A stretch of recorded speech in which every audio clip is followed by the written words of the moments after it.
Esto es La Buena Educación.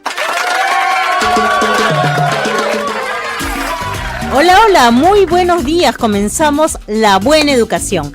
¿Sabían que en la escuela de sus hijos aprenden a usar la matemática para resolver problemas de la vida diaria, a comunicarse de manera clara, a llevarse bien con los demás y a expresar a través del arte? Esto y otras cosas más les servirán para resolver situaciones de la vida cotidiana. Hoy aquí en La Buena Educación vamos a conversar sobre los aprendizajes para la vida que nuestros hijos lograrán en la escuela y además también cómo nosotros podemos apoyarlos desde casa. Los saluda Liz Quiroz como cada sábado y estoy hoy día acompañada de Lilia Calmet, asesora de la Dirección General de Educación Básica Regular del Ministerio de Educación, quien va a responder a todas sus consultas. Muy buenos días, Lilia. Buenos días a todos y todas. Un gusto estar acá hoy día con todos. Así es, y nosotros, como cada sábado, esperamos sus llamadas y consultas. Las líneas telefónicas son 222-0575, 222-0711, 222-0580 y para ustedes que están en el interior del país, la línea gratuita es la 0800 24 82. ¿Cuál es la pregunta para ustedes? Atención, tomen nota. ¿Han visto si sus hijos, sus hijas aplican en el día a día lo que aprenden en el colegio? Cuéntenos qué han visto. Entonces estamos esperando sus llamadas telefónicas y por supuesto también nos pueden seguir a través de las redes sociales, nuestro Facebook, Todos Podemos Aprender. Bien, comenzamos el programa escuchando el caso de una señora que justamente nos cuenta lo que está viendo con su hija, lo que está sucediendo con su hija que está en primaria. Escuchemos. Yo tengo una hijita, como es única hija, bueno, le han enseñado a compartir las cosas, ser más sociable y interactuar con ellos, ¿no? Y a la vez también, como todo niño, tiene a veces problemas con los números, se le hace un poquito complicado. Lo que nos ha recomendado la profesora es que tratemos de ayudarlos, ya sea jugando Monopolio, haciendo que ella calcule o dándole quizás las cuentas, quizás que ella me diera el dinero para poder así hacerle trabajar su mente a mí. Y también como tenemos también una tienda en casa, hacemos que mi hija calcule y entregue el vuelto, pero sí estando nosotros ahí presentes, cosa que así también le podemos corregir y le ayudamos bastante. Incluso los mismos vecinos son los clientes de la tienda y la felicitan porque saben que así está aprendiendo. Bien, gracias a la señora Carla por este testimonio. A ver, Lilia, nos ha dicho varias cosas la señora Carla, ¿no? Por ejemplo, que su hija interactúa, que le gusta compartir, que trabajan también lo ser sociable, pero hablan también de la matemática y lo que la profesora les está recomendando, ¿no? Cómo ayudarla con la matemática. Y bueno, luego el caso de la tienda, que interesante, ¿no? Y la suerte de tener una tienda para que la niña pueda hacer cálculos, sumas, restas, etcétera. Mira, a mí me parece súper interesante que la docente le recomiende que los papás, las mamás, comencemos a ver las matemáticas como algo natural en nuestra vida, ¿no? Porque muchas veces nosotros los papás somos los que generamos tensión frente a un tema como manejar los números, las cantidades, hacer las cuentas, los cálculos que le llamamos, ¿no? Entonces es bien importante que en casa nosotros les perdamos el miedo a las matemáticas y que comencemos a verlas efectivamente como lo que la mamá menciona, como lo que tú mencionaste, que son parte de nuestra vida, ¿no? Porque además cada vez más incluso todo lo que se hace en escuela y las evaluaciones que vamos a hacer con los niños y las niñas no tienen que ver con operaciones que son fuera de la vida cotidiana, sino que más bien es contextualizar siempre y ver cómo eso nos ayuda a resolver los problemas y alcanzar las metas que querramos. Pero la mamá también parte de algo que hay que tomarlo en cuenta. Ella dice, como todo niño tiene problemas en matemática. Sí, mira, yo creo que eso es algo que tenemos que desterrar, porque sin darnos cuenta no solo las mamás o los papás, los docentes también, ¿no? Generamos esta idea de, ay, las matemáticas son difíciles. Y aunque no nos demos cuenta, esos temores, esas cuestiones que nosotros sentimos, las transmitimos a los chicos y ellos comienzan pensando que va a ser difícil. Y todos sabemos que aprender algo que estamos imaginando que es difícil, realmente se convierte en difícil. Claro, es algo así como... Ya lo estás mentalizando, ya te estás predisponiendo a que sea difícil. Exactamente, es algo así como crónica de una muerte anunciada, ¿no? Sí. O sea, ya decimos, vamos a salir mal. Entonces creo que hay que naturalizar un poco más el uso de los números y las matemáticas, perder los miedos, porque no tendría por qué ser más difícil que aprender a leer y escribir. Hay que, los docentes tenemos que mejorar en las didácticas que tenemos para que aprendan, los papás y las mamás tenemos que generar menos tensiones y menos miedo frente a algo que debería aprenderse en una situación de mayor tranquilidad. A ver, cuéntanos, Lilia, lo que nuestros hijos, hijas aprenden en el colegio, ¿les sirve para la vida, quizás ahora que son solo niños, o también les va a servir para cuando sean adultos? Mira, en realidad en los nuevos aprendizajes que se está planteando en el Ministerio de Educación, la idea ha sido no pensar tanto en si es para ahorita, si es para después, sino más bien en pensar cuáles son las competencias que toda persona debería desarrollar y que la va a ir usando en cada momento de su vida a distinto nivel, ¿no? Entonces, en ese sentido, lo que se está estableciendo con los aprendizajes es cuáles son las competencias que utilizaremos como personas en general y como peruanos en particular.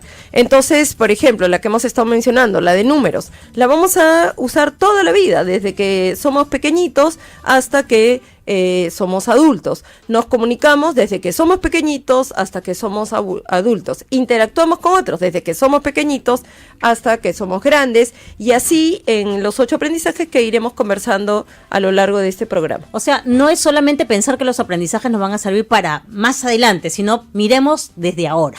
Es decir, son estas competencias que lo importante es entender que las usamos permanentemente, algunas veces sin darnos cuenta. Y en lo que hacemos en la escuela es ayudar a que se desarrollen al nivel que deberían estar desarrollados a la edad que va teniendo cada niño o cada niña, ¿no? Excelente. Tenemos ya una llamada telefónica. Buenos días, Pilar.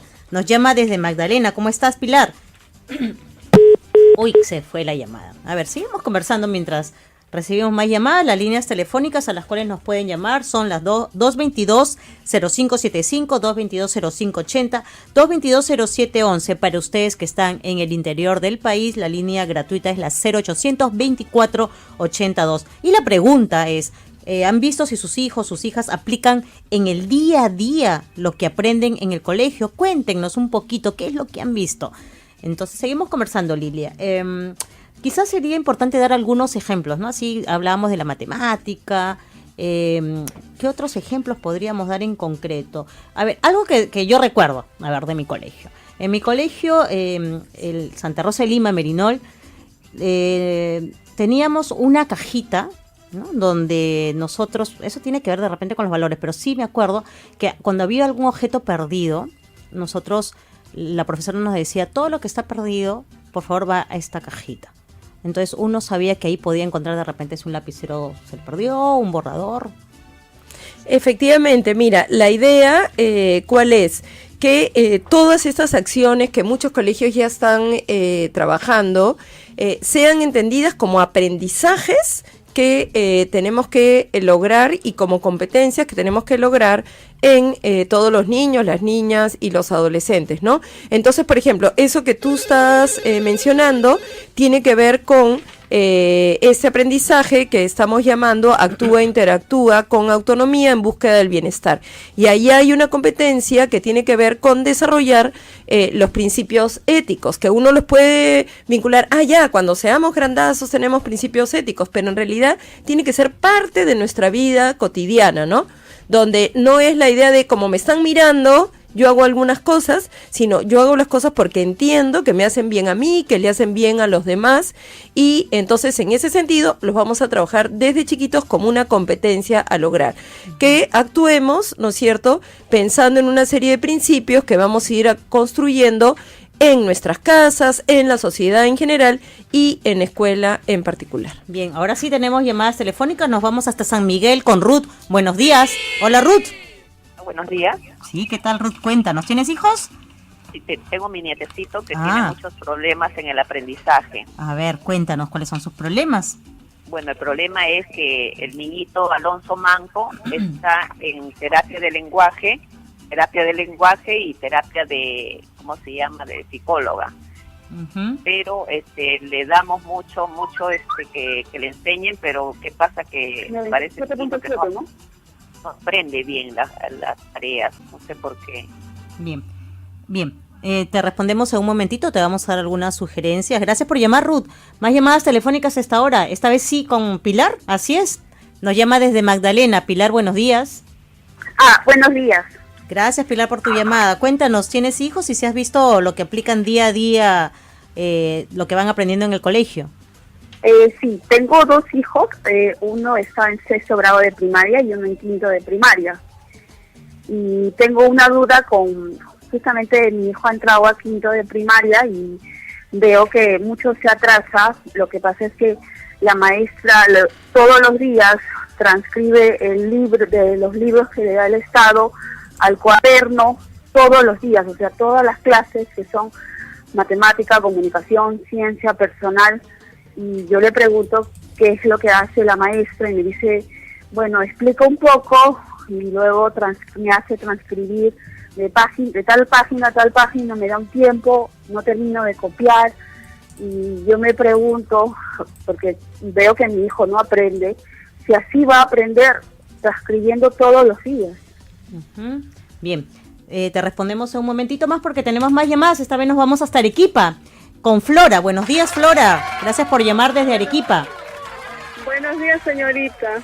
¿Cómo estás, Una Flora? consulta quisiera hacerle. Mi hija tiene 6 años y está en 1er grado. Quisiera saber cómo puedo ayudarle porque no puede escribir, no capta bien cuando la profesora le enseña. ¿Cómo puedo hacer para eso? Bien, muchísimas gracias por sus llamadas y una última llamada a esta hora. Estamos con Aleida desde San Juan de Miraflores. Aló, buenos días. ¿Qué tal, Aleida? ¿Cómo estás? Bien, escuchándolas, gracias por sus aportes que siempre nos dan. Una consulta, tengo un niño de 11 años que está en 1er año de secundaria, él acaba de pasar a 1er año de secundaria, ¿no? Entonces él se le hace un problema con la letra grande, que la tiene muy grande y escribe muy lento, entonces él ha estado en un colegio y ahora es colegio nuevo el que está yendo él, ¿no? De secundaria. Entonces se le hace difícil copiar, entonces la profesora como es secundaria ella avanza más rápido, y en el teclado de la computadora también escribe lento, entonces ese problema tiene mi hijo y su letra es muy grande, no sé cómo, y a pesar que hizo caligrafía todo y no sé cuál sería un consejo para orientarme, por favor. Muchas gracias por las llamadas telefónicas. Respondemos a nuestros oyentes, Lilia, a ver, ¿qué les podemos decir? Bueno, yo diría como una cuestión general y que creo que lo hemos conversado en otros programas, que todas las personas aprendemos a distintos ritmos, ¿no? Entonces, en ese sentido, los docentes y los papás y las mamás tenemos que aprender a acompañar a nuestros hijos en los distintos ritmos, ¿no? Es ciertamente que hay algunos niños, por ejemplo, como nos contaban en la primera llamada, que tienen algunos problemas de aprendizaje, pero lo que tenemos que poder hacer es distinguir entre lo que son los problemas de aprendizaje que puede tener una persona y la persona misma, ¿no? Entonces, si además estamos hablando que los aprendizajes en escuela no solo son aprender a leer y escribir, entonces efectivamente, si bien puede estar teniendo algunos problemas para aprender a escribir, creo que tenemos que estar pensando en los otros aprendizajes donde podemos encontrar esta diversidad de las personas y la riqueza y reconocer que en otros aprendizajes puede estar avanzando un montón y de esta manera el niño o la niña se va a sentir bien para seguir aprendiendo. Bien, terminamos de responder a nuestros oyentes, pero después de la siguiente pausa comercial. Okay.